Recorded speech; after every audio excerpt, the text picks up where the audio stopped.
Hello, everyone. So today I'm going to be showing you how to develop divergent bar charts. One that has scale with even number of levels, while another one that has a scale of odd number of levels. So as you see, the scale that has even number of levels, the divergent bar chart can readily divide the chart into two equal halves, going towards the both opposite direction. And the one that has the odd level, the odd number of levels in the scale, you can see here, there's one at the middle. Sometimes could be the neutral, and then the left and the right hand side of the scale move in different direction. So quickly, let's get started. So this is what a typical data set look like for this kind of analysis. And the first thing you want to do is you want to create an offset. You want to create a column where you can actually get the scale to spread on its own. So you can just cut and paste this again so that you have a space here. You can call this offset 1. You can give it any name. So I'm just calling it offset 1. Offset 2. And what I can practically do here is this, because it is, if you can, as you can see, this is 6. So this is 6 levels. So because of that, you're going to be subtracting a proportion from the first half, and you're going to do the same thing here, but with the second half of the scale. So what do? I can just put here 0.75 minus. Sometimes you can put 1, but I'm going to be putting 0.75 because I don't want too much of space in my chart. So I can just add this. Oh, I didn't put this equals to. So I can just add this, and this, comma this, and enter. Oh, it's showing a value. Okay, so I need to put a sum here so that way it knows that I'm adding it together. Now I don't need all of this, so I can reduce the percentage. I don't want in decimal places at all. Okay, so once I do that, I can just draw down. And the same thing goes for that. So what I do to the left-hand side, I have to do to the right-hand side. So what do I do then? I just type 0.75 minus sum. Like I said, this time around is going to be the second half here. You see what I'm saying? Excuse me. So sum, you have to put equals to sign here so sum, this, comma, this, comma, this, yeah. So the same thing you draw down. And as soon as you draw down, you can always get your data, your graph. So you highlight the entire table. You highlight the entire table. You go to insert. You click on insert, recommended charts, all charts. This is the kind of charts you want to build. This kind of charts, right? So you click on this, and the exact one we're looking for is this particular 100% stack batch. So you click on it, and of course, this is the option we'll go for. So you click on this, and immediately you click OK. You have your charts very close by here. But the work is not done yet because we don't need this offset. We just use it to regulate what we're planning to get out of our data. So what you just do is to click on this, delete it, click on this, delete it. And one thing again is this, since you have deleted it, you can change this color to white so that it's invisible. So when you click on that, you can always just go to home, click on this, on the paints, rubber on the paints, and click on this. You see, it has become invisible. The same thing you do to the offset, the second offset, you also click on that. And now you can take away this. You click on this particular, just to make your work neat. Then I want to take this away because I want the label, I want the values to appear on each. So because of that, I took that away. Then I go to this plus sign. I want my data label to appear. You can see here you have the data label, but you'll see the data label of what has been deleted already, the offset. So you click on it, you delete it. You don't need it. You click on the offset values, you delete it.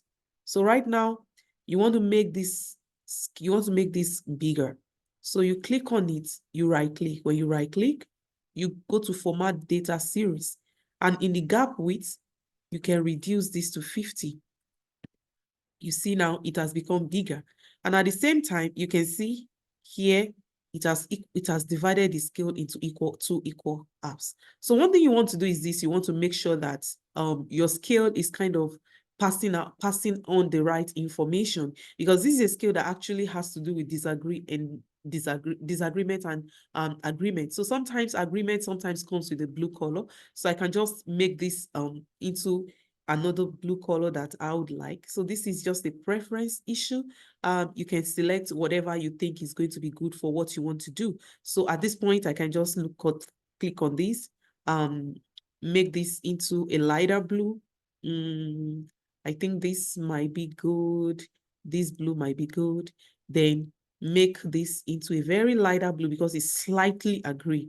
So you can have something like this, or you can still make it a bit lighter, so that way you know that it's moving. Then this, you can make it into red based on whatever color you really want to have it into.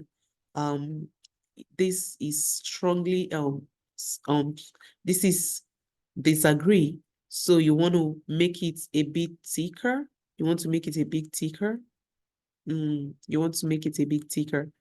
And finally, this is strongly disagree. Home, click on the paint, and this time around you can click on something very, very thick. You see now, you have it already. You can make this you can make this values, make it white, still go to home so that it's visible for whoever wants to read it. So I'm going to click on white. You see white now, it's making it more visible for me because that color is so dark. The same thing I'm going to do for this. I'm going to make it white. So that way, you're done with the graph containing the even number of levels. So for the second one, it's still the same thing, but they're just a minor adjustment. So the same thing, the same way I started, I'm going to cut it. I'm going to paste it here again. And at this time, I'm going to make sure that I do another offset like so. Offset 1,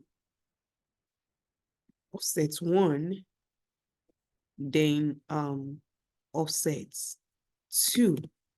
So like I said, what you're going to do this time around is still the same -1, it is still the same 0.75 minus sum. Don't forget to put equals to sign here. So sum in bracket. So this time around, you're not going to be adding the 3. You're not going to be adding strongly disagree, and neutral. No, you're just going to be adding strongly disagree and disagree.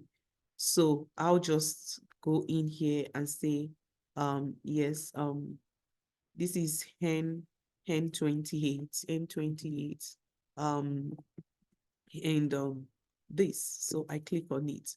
At the same time, I don't want this. I don't want any decimal places. So the same thing, I draw down. And once I draw down, that marks it. So the same thing goes here, 0.75 minus sum of, at the same time too, you only consider agree and disagree and strongly agree. So you also draw down. You remember, we didn't include the neutral in this computation. So the same thing, you highlight, insert, you go to recommended, you go to recommended charts and all charts, and this is what you want. This is the 100% stack bar chart we want. You don't want this.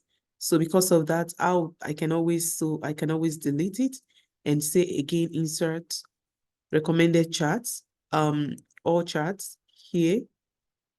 This is what 100% stack bar, and this is the exact one we want. So the same thing goes with it. You can bring it down a bit. This offset 1, we don't need it. We delete it. Offset 2, we don't need it. We delete it. We make this invisible, just like we did the first one. How do you make it invisible? You click on the white paint. The same thing here. We don't need this. You make it white. You can get this off. just to make your work look neater, and take this off as well because you want your data, you want the label to appear on each scale. So you click on this data label, it appears. You don't need this, you delete it, you click on it, you delete, you delete.